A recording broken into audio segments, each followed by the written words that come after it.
Question number 1 है। महात्मा बुद्ध का महापरिनिर्वाण कहाँ हुआ? आप लोग हमें आंसर बताएं कमेंट बॉक्स में।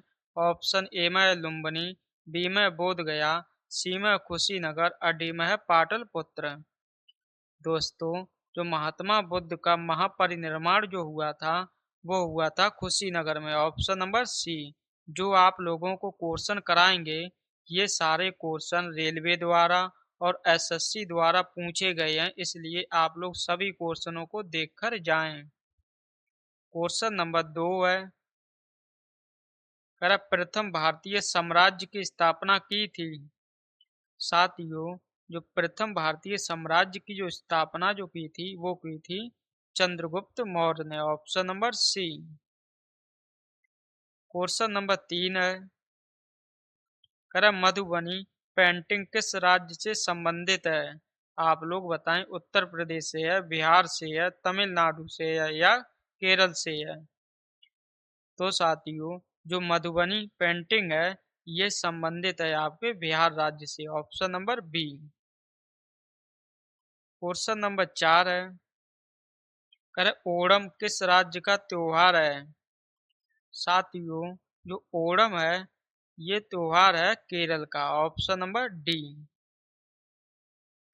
क्वेश्चन नंबर 5 है। वह नृत्य जो शास्त्रीय नहीं है? आप लोग बताएं हमें। गरबा नहीं है, कथक नहीं है, कुचिपुड़ी नहीं है या उड़ीसी नहीं है? तो साथियों, जो इनमें से जो शास्त्रीय नृत्य नहीं है वो है आपका garba. Option number A. Question number 6 है। इंदिरा गांधी नहर का उद्गम स्थल है? साथियों, इसका जो उद्गम स्थल है वो है Harike barrage. Option number D. Question number 7 है। भारत की वह कौन सी नदी है जो कर्क रेखा को 2 बार काटती है? आप लोग बताएं, माही है, चंबल है, नर्मदा है या गंगा है? साथियों, जो कर्क रेखा को 2 बार काटती है वो नदी है आपकी माही नदी। तो सही आंसर हो जाएगा option number A. Question number 8 है। प्रकाश का वेग अधिकतम होता है? साथियों, ये होता है निर्वात में। Option number D. आप लोग हमें वीडियो के लास्ट में कमेंट बॉक्स में लिखकर बताएं कि आपने कुल क्वेश्चनों में से कितने का सही आंसर दिया है। क्वेश्चन नंबर 9 है। सारनाथ में अपना पहला प्रवचन किसने दिया? दोस्तों, ये दिया था महात्मा बुद्ध ने। Option number C. Question number 10 है। रेगिस्तान में मरीचिका का बनना उदाहरण है? ये दोस्तों उदाहरण है आपका पूर्ण आंतरिक परावर्तन का। Option number B. Question number 11 है। द्रोणाचार्य पुरस्कार किस क्षेत्र में प्रदान किया जाता है? दोस्तों, जो द्रोणाचार्य पुरस्कार है ये प्रदान किया जाता है खेल प्रशिक्षण के क्षेत्र में। तो सही आंसर हो जाएगा option number C. Question number 12 है। भारत की स्थलीय सीमा कितने देशों के साथ लगती है? ये दोस्तों लगती है 7 देशों के साथ। Option number B. Question number 13 है। मोतियों का द्वीप किसे कहा जाता है? आप हमें बताएं। श्रीलंका को कहा जाता है, बहरीन को कहा जाता है, इंडोनेशिया को कहा जाता है या अंडमान को कहा जाता है? तो साथियों, जो मोतियों का द्वीप जो कहा जाता है वो कहा जाता है बहरीन को। तो सही आंसर हो जाएगा option number B. Question number 14 है। राष्ट्रीय पर्यावरण शोध संस्थान कहाँ स्थित है? साथियों, ये स्थित है आपके नागपुर में। Option number D. Question number 15 है। भारत की सबसे चौड़ी नदी कौन सी है? दोस्तों, जो भारत की सबसे चौड़ी नदी है वो है आपकी ब्रह्मपुत्र। Option number D. अगर आपसे सबसे लंबी नदी पूछी जाए तो आप लोग बताएंगे गंगा नदी को। क्वेश्चन नंबर 16 है, अगर 1924 के अधिवेशन की अध्यक्षता किसने की थी? साथियों, जो 1924 में जो अधिवेशन हुआ था, यह हुआ था बेलग्राम अधिवेशन इसे बोलते हैं, जो जिसकी अध्यक्षता की थी आपके महात्मा गांधी ने। तो सही आंसर हो जाएगा ऑप्शन नंबर डी। अगर आपको क्लास पसंद आए तो आप इस क्लास को लाइक करें और अपने दोस्तों के साथ भी इसे शेयर करें। क्वेश्चन नंबर 17 है, कह रहा भारत में चीनी का कटोरा किस राज्य को कहा जाता? दोस्तों, जो चीनी का जो कटोरा कहा जाता है वो कहा जाता है आपके उत्तर प्रदेश को। Option number A. Question number 18 है, कह रहा भागीरथी और अलकनंदा का संबंध किस प्रयाग से है?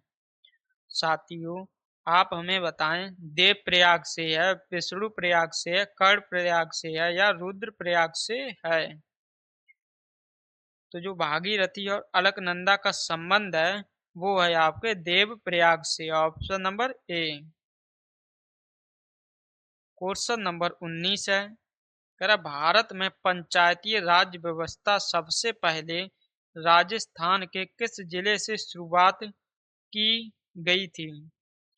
आपको यहाँ से एक क्वेश्चन और तैयार हो गया है आपके लिए, क्योंकि जो पंचायती राज व्यवस्था आपसे अगर राज्य पूछा जाए तो आप आंसर सीधा बताएंगे राजस्थान, और जब राजस्थान के जिले में जब आंसर आपसे पूछा जाएगा तब आप लोग बताएंगे नागौर जिले से। Option number D. Question number 20 है, कह भारतीय संविधान के किस अनुच्छेद को संविधान की आत्मा कहा गया? ये दोस्तों कहा गया है आपके अनुच्छेद 32 को। Option number B.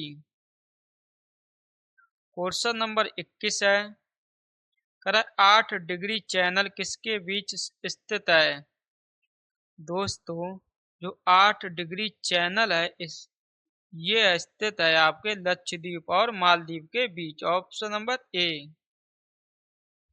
Question number 22 है, कह सरदार स्वर्ण सिंह रिपोर्ट के अनुसार अनुशंसा पर भारतीय संविधान में क्या जोड़ा गया था? साथियों, जो सरदार स्वर्ण सिंह रिपोर्ट थी इसके अनुशंसा पर भारतीय संविधान में जो जोड़ा गया था वो जोड़ा गया था 10 मौलिक मूल कर्तव्यों को। तो सही आंसर हो जाएगा ऑप्शन नंबर बी, मूल कर्तव्यों को। क्वेश्चन नंबर 23 है, कह विश्व में प्रथम लिखित संविधान किस देश का है? साथियों, ये है अमेरिका का। तो सही आंसर हो जाएगा ऑप्शन नंबर सी। अगर आपसे पूछा जाए विश्व का सबसे बड़ा लिखित संविधान किस देश का है तब आप लोग बताएंगे वो है भारत का। क्वेश्चन नंबर 24 है, कह दिल्ली सल्तनत पर कुल कितने राजवंशों ने शासन किया था? ये दोस्तों किया था 5 राजवंशों ने। तो सही आंसर हो जाएगा option number A. Question number 25 है, कह रहा भविष्य का ईंधन किसे कहा जाता है? दोस्तों, आप लोग बताएं, मीथेन को कहा जाता है, हाइड्रोजन को कहा जाता है, नाइट्रोजन को कहा जाता है या ऑक्सीजन को कहा जाता है? तो जो भविष्य का ईंधन जो कहा जाता है वो कहा जाता है आपके हाइड्रोजन को। तो सही आंसर हो जाएगा option number B. Question number 26 है, कह रहा शिक्षा किस अनुसूची का विषय है? साथियों, जो शिक्षा है ये है समवर्ती सूची का विषय। Option number B.